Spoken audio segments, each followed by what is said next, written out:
E aí pessoal, bem-vindos, eu sou o Professor Pinguim. Mais uma vez, nosso canal falando um pouco sobre matemática, falando sobre matemática pode ser bonita, pode ser interessante, divertida, por que não? E hoje a gente continua aquela série que começou no vídeo passado falando sobre os principais conjuntos numéricos. E a ideia seria pensar nisso realmente como uma viagem, onde a gente tem um roteiro e vamos visitando cada um dos conjuntos numéricos e falando coisas interessantes que eles têm. Já teve a nossa primeira etapa, onde a gente visitou os números primos e os números naturais. Se você estiver curioso para ver como foi essa viagem, ou se quiser ver de novo, tá aqui em cima de mim passando o cardzinho agora, se você tiver alguma curiosidade, ou quiser rever a nossa viagem. Mas se você não quiser ver esse vídeo e ainda assim quiser acompanhar esse, não tem problema, vamos fazer uma revisão rápida sobre as coisas que já aconteceram. Vamos passar bem rápido sobre o que a gente viu no vídeo passado para continuar seguindo a nossa viagem.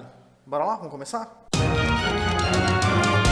Relembrando rápido a nossa viagem, esse aqui é o nosso roteiro e tem todos os conjuntos que a gente vai visitar, começando aqui pelo menor e subindo até chegar nos maiores. E essa coisinha aqui em destaque é o que a gente viu no nosso primeiro vídeo, são os números primos e os números naturais. Então, a gente está só começando. A gente já visitou os números primos, basicamente a gente viu a definição deles. Por enquanto, porque números primos tem muita coisa interessante que vale a pena falar. Dá pra fazer uma série inteira só com números primos, mas a gente vai tratar mais detalhado dele em outros vídeos, em outros contextos, porque aqui o objetivo seria mais ver os conceitos dos conjuntos. A gente também viu os números naturais, e na nossa visita pelos números naturais, a gente falou a definição, usando os axiomas de Peano, e a indução finita, que é um processo característico dos números naturais, que é muito legal porque ele te dá uma ferramenta para você provar qualquer fórmula ou propriedade envolvendo os números naturais através de dois passos.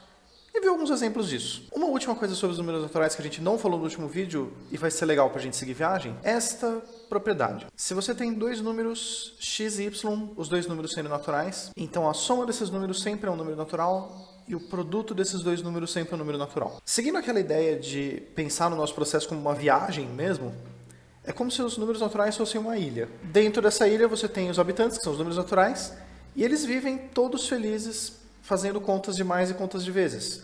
Se você somar dois números naturais, o resultado é natural. Se você multiplicar dois números naturais, o resultado é natural. E todo mundo fica feliz.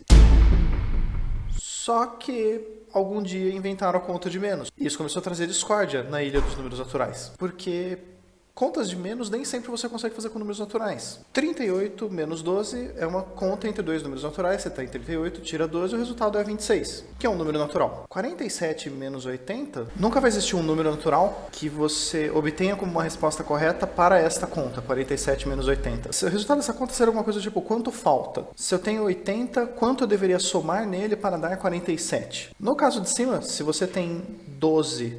para chegar em 38, faltam 26, é um número natural. Em 80, para você chegar em 47, não tem nenhum número que você acrescente e chegue em 47. Então, você não consegue resolver isso usando só os números naturais. Ah, olha só, o Luke decidiu fazer uma pergunta hoje.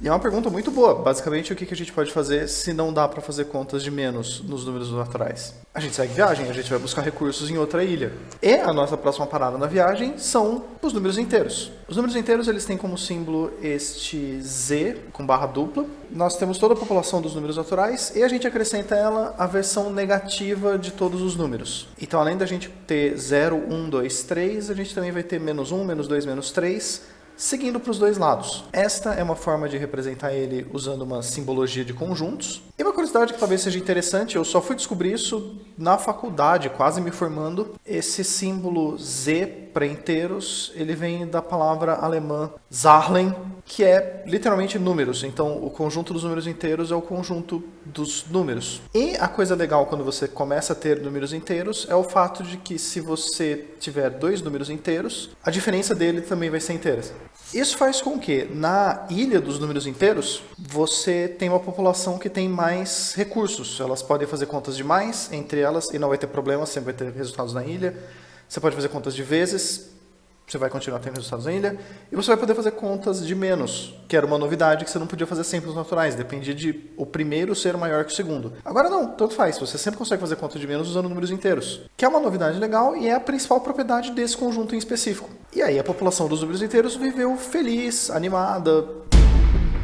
até que algum dia inventaram a conta de divisão. E você passa a ter o mesmo problema que você tinha quando você pega a conta de menos e joga para os números naturais. Nem sempre dá para fazer essa divisão entre números inteiros e o resultado dá sempre inteiro. 44 dividido por 5, o resultado não é um número inteiro. Do mesmo jeito que a gente vê isso para as contas de menos, o resultado da divisão de 216 por 3 é o número que vezes 3 dá 216. 3 vezes 72 dá 216, beleza.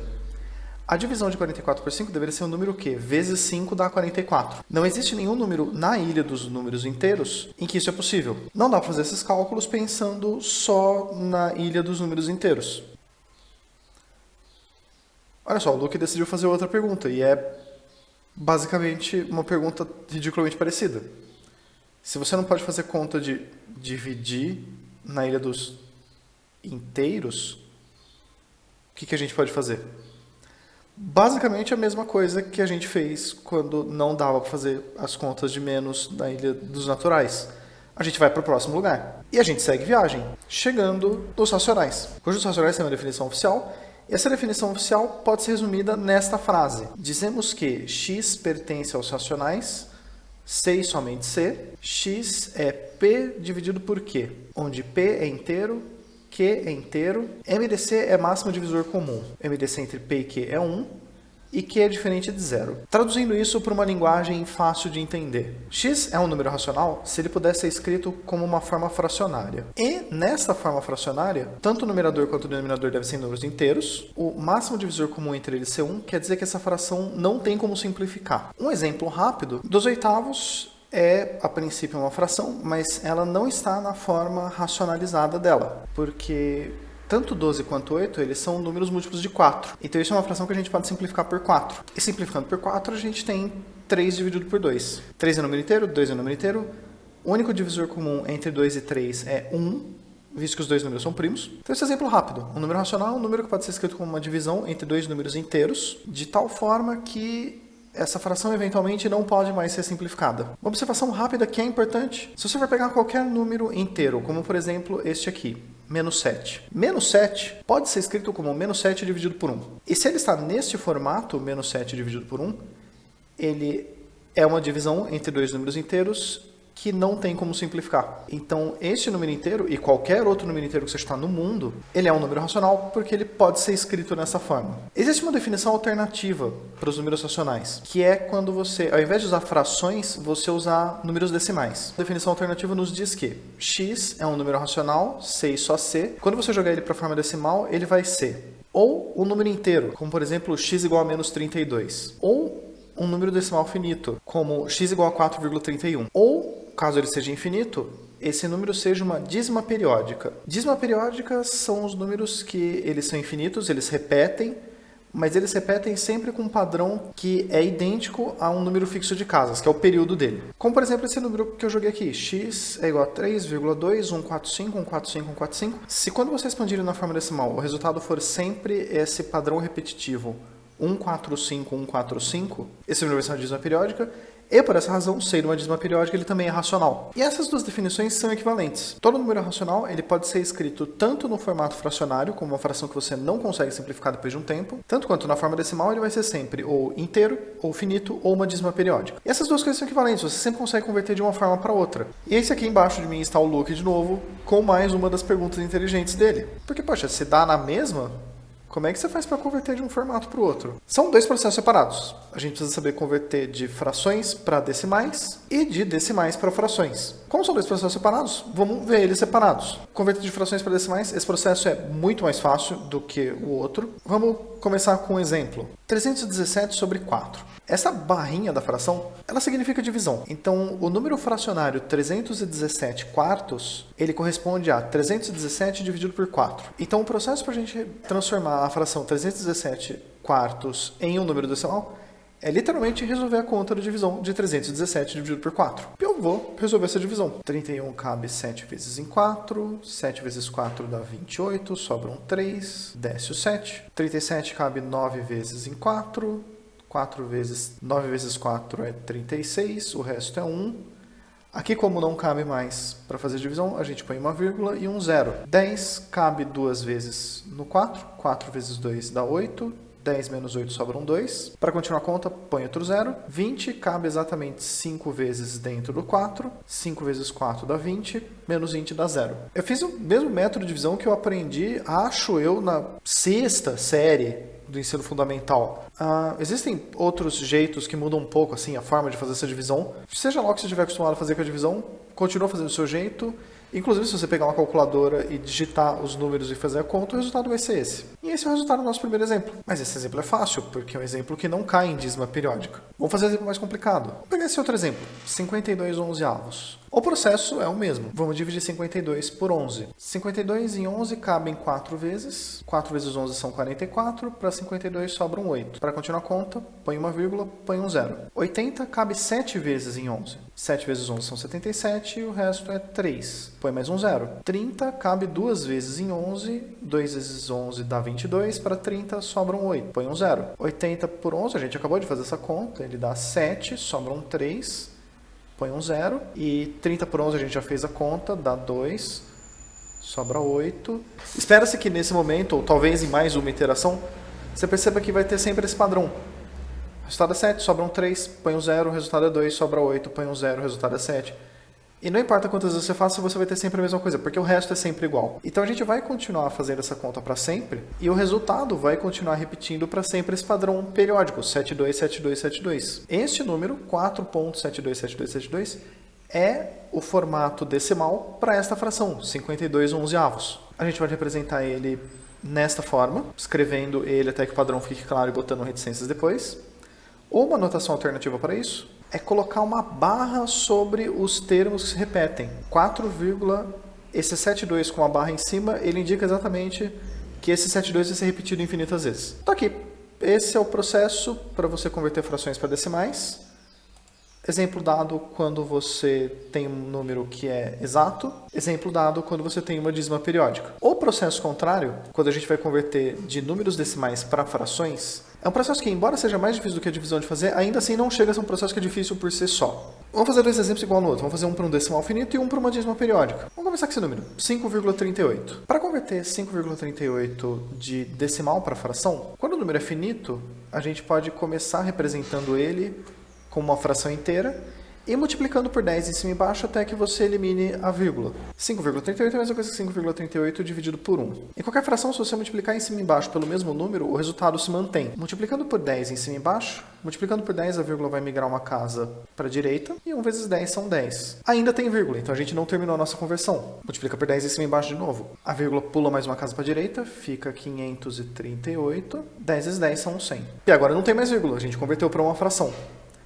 No entanto, essa fração não é o resultado racional final ainda, porque a gente deveria ter frações que não dê para simplificar em cima e embaixo por nenhum outro número. Tanto 538 quanto 100 são números pares, então a gente pode simplificar essa fração por 2. A metade de 538 são 269 e a metade de 100 são 50. E agora não dá mais para simplificar essa fração. Esta fração, 269 por 50, é a forma fracionária desse decimal 5,38. Um atalho que se recomenda muito que a gente pegue, o número de vezes que você vai precisar multiplicar por 10 é o número de casas que você tem depois da vírgula. Então a gente poderia ter feito esse processo um pouco mais rápido se multiplicasse por 100 em cima e embaixo, já que são dois números depois da vírgula. Mas como a ideia era explicar o conceito, eu achei que ficaria melhor falar multiplicando de 10 em 10. Mas se você tem um número com 5 casas depois da vírgula, você multiplica por 100 mil para já multiplicar 5 vezes e cortar 5 casas decimais de uma vez, em vez de fazer 5 vezes o processo de multiplicar por 10. Bom, beleza. Para os números finitos é isso. Vamos começar com um exemplo fácil. 8,23232323, que é um número decimal com uma dízima periódica infinita, cujo padrão é esse 23. A ideia para você descobrir isso é, começa chamando esse número de x. Como o padrão dele repete a cada 2 números, a gente vai multiplicar em cima e embaixo por 100 para que a vírgula ande 2 casas decimais. Então, vamos multiplicar o lado esquerdo e o lado direito da equação por 100. Beleza, feito isso, vamos fazer uma linha menos a outra. Você pode fazer isso porque o que está do lado esquerdo da equação é sempre igual ao que está do lado direito.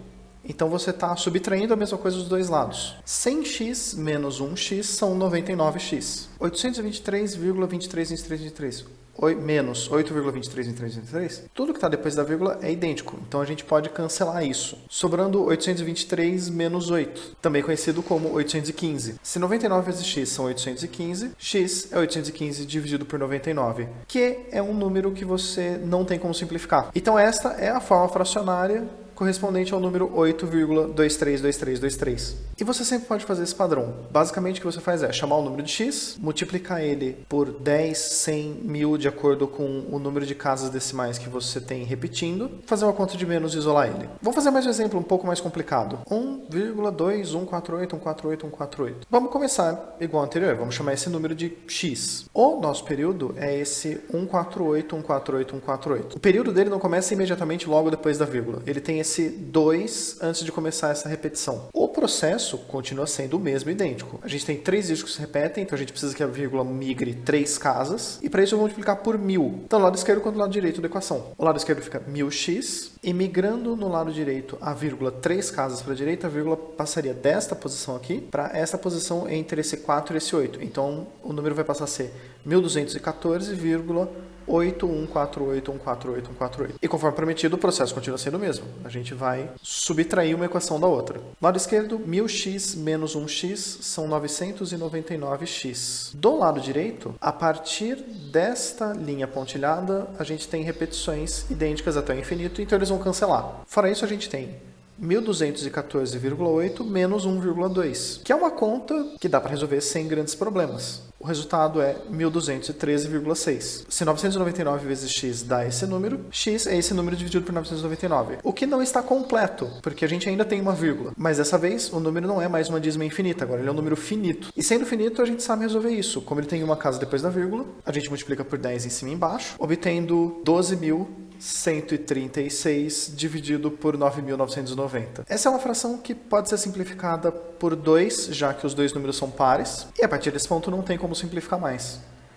Esta fração, 6.068 dividido por 4.995, é a forma fracionária deste número decimal. Mesmo que você tenha a sua dízima não começando imediatamente logo depois da vírgula, o processo ainda é o mesmo. E essa é a forma que você consegue converter de qualquer fração para qualquer decimal, provando que realmente são equivalentes as duas formas para os números racionais. Toda fração pode ser convertida para decimal. Todo decimal que seja ou finito ou uma dízima periódica pode ser convertido para fração. Isso é a nossa passagem pelos números racionais. No nosso roteiro de viagem, que a gente estava aqui antes de começar o vídeo, agora a gente já migrou 2 ilhas a mais para frente, visitando os inteiros dos racionais. Mas a gente ainda tem muita jornada pela frente. E é isso aí, pessoal. Espero que vocês tenham gostado do nosso vídeo essa semana e que estejam gostando dessa série de vídeos sobre os conjuntos numéricos. O vídeo dessa semana foi um pouco mais básico, ele não tinha tanta teoria avançada, mas ainda assim espero que tenha sido interessante para vocês. Espero que vocês estejam gostando desse formato novo do vídeo. Se vocês tiverem alguma dúvida, crítica, sugestão, comentário, deixem embaixo nos comentários, eu leio e respondo todos. Se vocês quiserem entrar em contato comigo, tá aqui do meu lado passando meu e-mail. E eu espero que vocês gostem dessa nossa jornada. Semana que vem tem um pouco mais, toda segunda-feira tem um vídeo novo. Eu espero que vocês gostem de acompanhar essa jornada nossa, seguindo os conjuntos. Muito obrigado pela companhia, espero ver vocês em breve e fiquem bem até lá. Obrigado.